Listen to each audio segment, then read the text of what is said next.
Welcome to the Fictionary Podcast, the show that helps you turn your words into bestsellers. I'm Shane Miller, Fictionary's Community and Customer Success Manager, and I'm here to help you structure stories readers can't resist. Enjoy the show.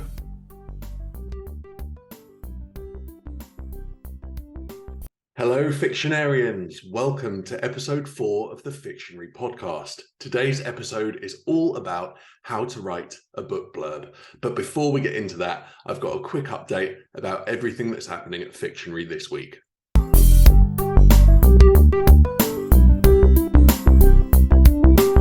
As always, it's exciting times at Fictionary HQ. Last night, as I'm recording this, James Gallagher, one of our Fictionary certified story coach editors, hosted his very first Seen It First interview with best-selling horror author Jonathan Janz.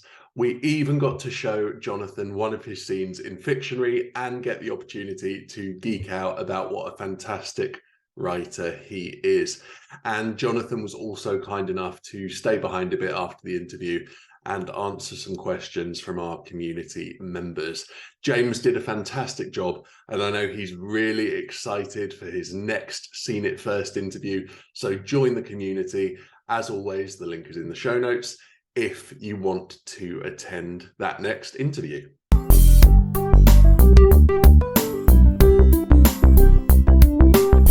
This week's Voices of the Fictionary Community quote comes from Grace Granland, and Grace says, "The quality of my work improved by leaps and bounds when I started using Fictionary Storyteller."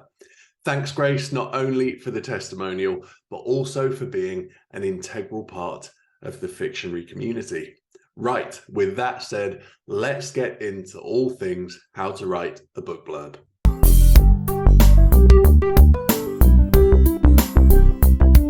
Like novel writing, blurb writing is an art in its own right. Now, I've seen it compared to copywriting numerous times. I've seen it compared to poetry because of the short form nature. But when discussing how to write a book blurb, no one ever claims it's anything like the process of writing the book it's meant to describe. So what is a book blurb? A book blurb is a short description of a book that goes on the back cover and on the book's sales page. So the intention of the blurb is to sell the book, effectively. You can also use it for self-editing or to give to your story editor to check that all of your scenes stay focused on the story goal, which, as we all know by now, is integral to telling a great story. The ideal length of the blurb is 150 to 200 words. We want to keep it short, snappy, punchy, and all those good things, but this can vary somewhat according to genre. So how do you actually go about writing your book blurb? In my opinion, so many novelists have trouble writing blurbs because the question they ask themselves is, how do I summarize my 90,000 word novel into 150 or 200 words? And that is a daunting question to ask yourself. They think about everything that makes their book babies really special to them and try to condense the entire story into the blurb.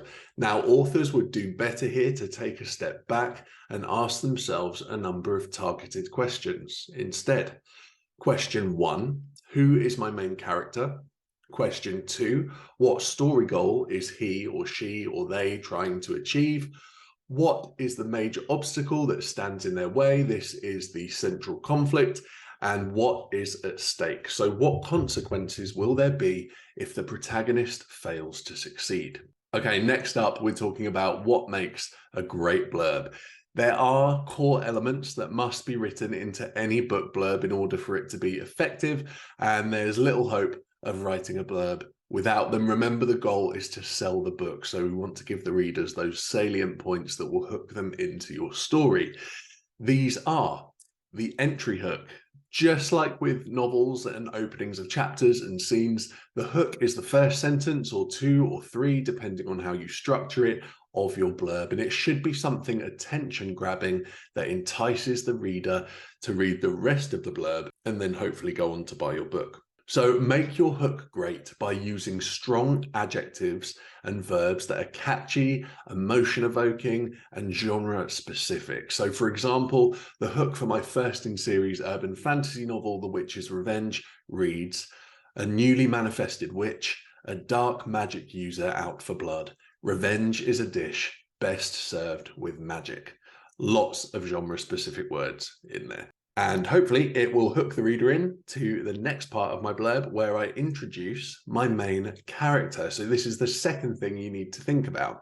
The protagonist is a must in your blurb, so their name should feature in the blurb, but other important characters can be included as well. My only advice here is not to overwhelm. So I'd mention maybe 3 characters at most, depending on the size and scope of your story. To make your use of characters in the blurb really great, go deep enough to build sympathy for the characters and allow readers to relate while still leaving them wanting more. So for example, the paragraph following the hook in my blurb for The Witch's Revenge is, "Henry discovered a magical secret.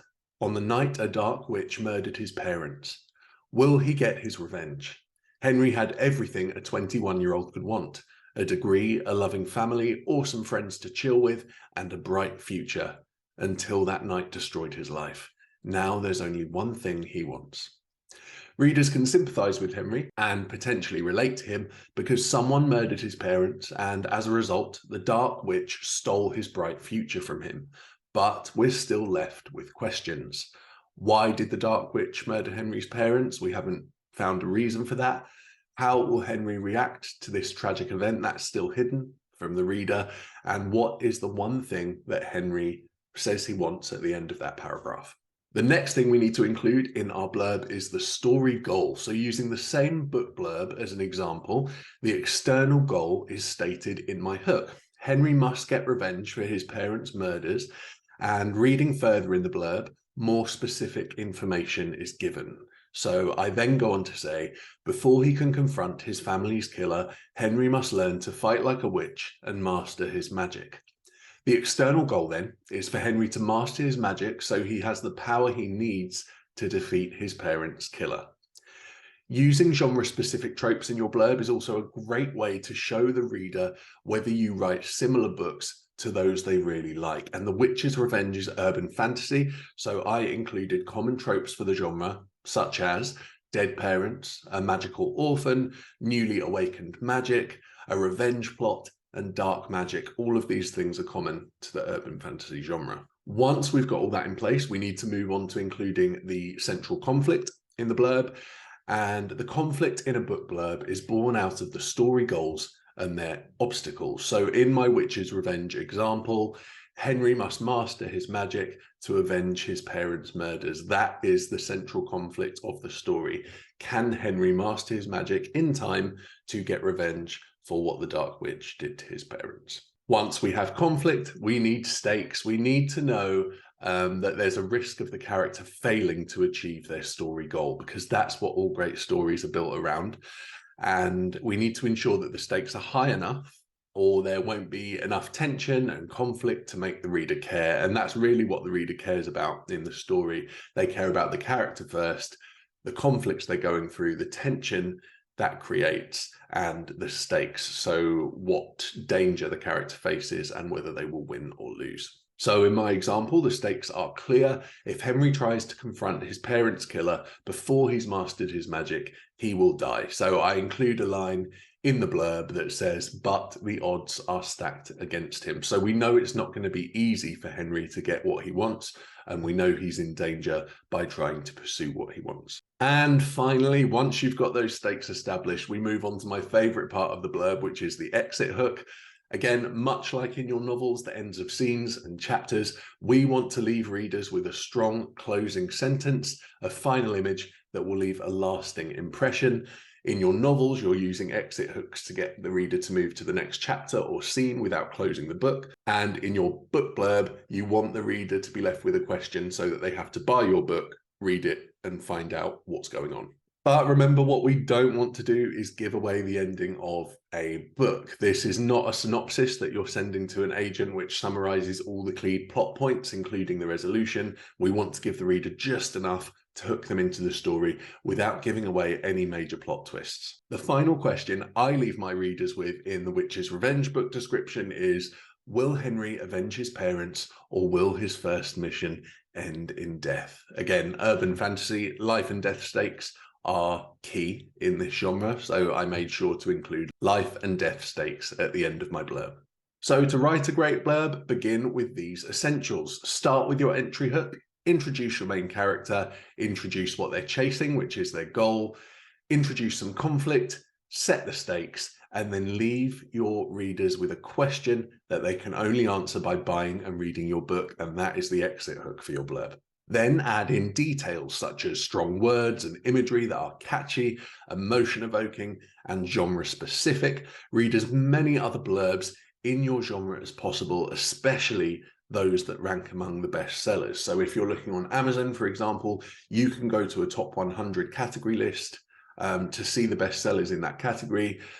Open up their sales pages and look through all their blurbs. Do you notice any commonalities?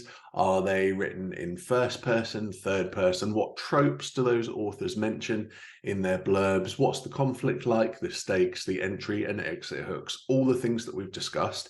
Go in with this structure in mind, really study those blurbs, and you'll start to see commonalities and patterns that you can emulate in your own work. And if you do your research and follow this advice, you'll be well on your way to becoming a great blurb writer.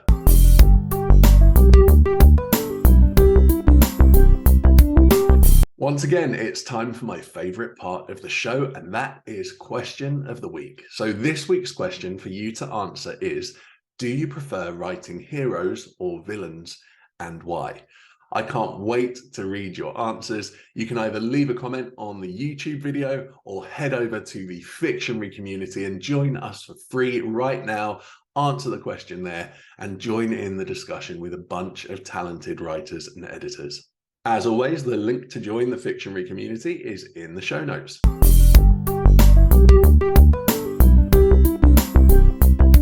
Would you like to hear live talks from industry experts? I mean, who wouldn't, obviously? Join the Fictionary Community for free, and you'll be able to hear from people like Jessica Brody, the author of Save the Cat Writes a Novel, Angela Ackerman, the author of the fantastic writer Thesauri, one of the authors anyway, I can't leave out Becca in that. We also have world-building expert Angeline Trevena coming in to give a talk to us. Jeff Elkins, the dialogue doctor, is coming in to chat about all things character voice. Host of the Indy author podcast, Matty Dalrymple, will be talking to our community members about how to write and sell short fiction. We have Cassie Newell, the author of Writer Fuel, coming in to talk to us about writer inspiration, finding your spark, and starting to write. And we have so many more guest speakers to come. We're really excited for this. I know our guest speakers are excited, and our community members can't wait. There's a lot of buzz around these guest speaker events in the community. So if you want to be a part of this, join for free today. Get access to all these fantastic live sessions, and the link to join is down in the show notes. Thank you for listening to the Fictionary Podcast. If you enjoyed the show, hit subscribe on YouTube or your favourite podcatcher. And don't forget to head over to the YouTube channel or join the Fictionary Community for free today and answer the question of the week. Happy writing and editing, and we'll chat again next time.